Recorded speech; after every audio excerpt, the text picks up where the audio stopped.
afternoon, guys. Rolling with Borealis Bushcraft and Survival. So we've been discussing this SOL pocket chainsaw, and I'm just going to take it and demonstrate the technique that I'd use for cutting wood once you've used it to fell your tree that you're taking for shelter or fire. So I got my fire nice and stoked up again here. I've discussed some of the pros and cons in between using a pocket saw and a pocket chainsaw. So one of them was the teeth per inch. I definitely think that they could have had more teeth on here. So SOL, if you're watch this, here's my recommendation: add a tooth in between. Make your chain slightly longer too.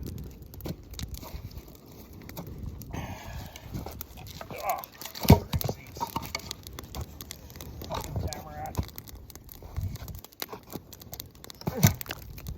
Get that out of there so you can see. Okay, you see that? All right. So, one, you're gonna have to put your foot on your log. Now I got a benefit. I got a big down tree here that I can use as a prop log.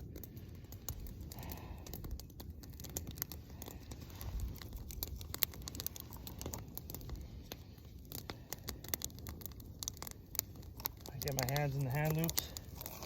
Figure out what dimension you want to cut the lumber. Start out slow.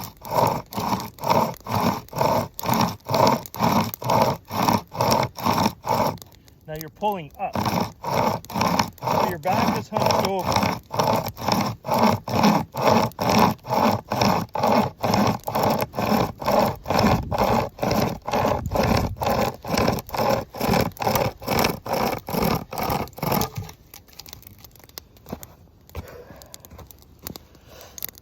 So I don't know if you noticed that, but I cut it all the way through on purpose to show you guys what's going to happen to the free end of the log once the rope breaks through. Your hands are busy.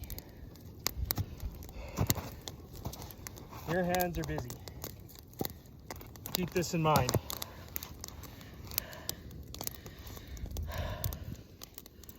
It's kind of like fighting. Somebody grabs you and you grab them back, both your hands are busy. But his hands are already occupied. So you can hit him, but he can't hit you very well. At least that's the theory I've heard. So as the chainsaw broke through, it pulled up on the other end. Now I don't think anybody wants a log in the face in the bush. I think I'll pass on that. That's why I say don't cut all the way through on my initial video. We're gonna cut another piece. You can tell I'm already breathing hard. So you can tell by my efficiency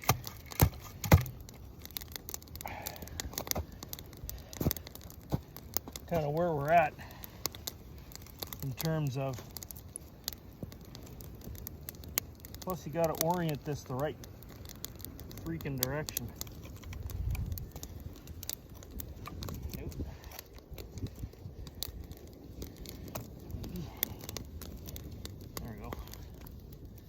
Kind of a bit of a nuisance in some ways. Now you can put your foot a little bit higher up. Turn that one around, it's twisted.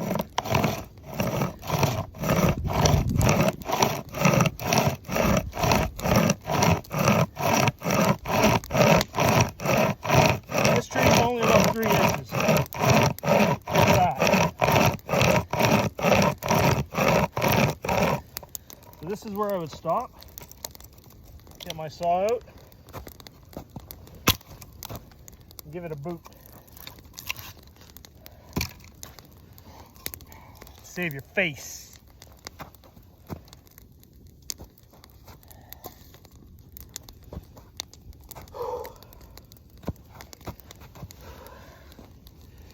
Either I'm getting old, guys, or I'm really out of shape.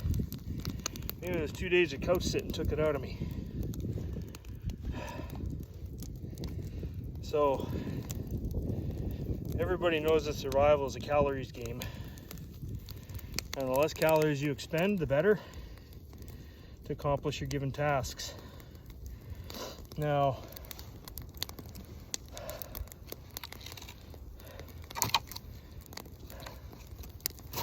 I don't need to cut that down any further. Plus, it would be very awkward with this. Does it work? Yes, it works. Would I rely on it as the only tool in my toolbox? Probably not. So,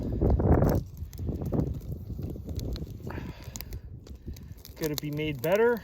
Yeah. Oh, windy. SOL could have, put an extra set of teeth in between the ones that are in there.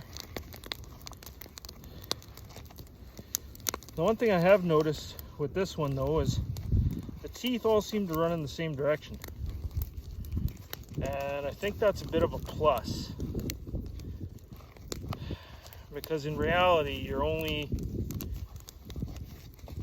exerting pressure one direction, so it's kind of like a pull saw, right? Like a silky.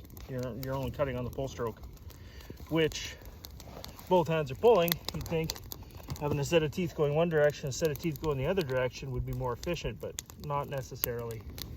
So I'll try and do this without stopping the video. So yeah, for the price they're like 25 bucks, I think, plus tax. It's not a bad piece of kit. It hasn't broken yet, and I have broken some on the first pull.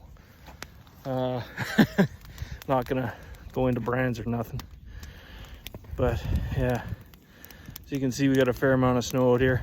I almost got stuck coming into Reynolds, but no, it's been pretty good. It's been a nice day. So yeah, Max is chilling out over there in the snow, being a snow dog. Doesn't seem to really mind. Hey, Max? He's like, what? What? I was sleeping. What? Yeah, he's been a good boy today. He'll get some good treats when we get back to the truck. Anyway, folks, well, guys, I'll continue to use the SOL for a while and see what I think about it. Give you my thoughts. And yeah. Cheers.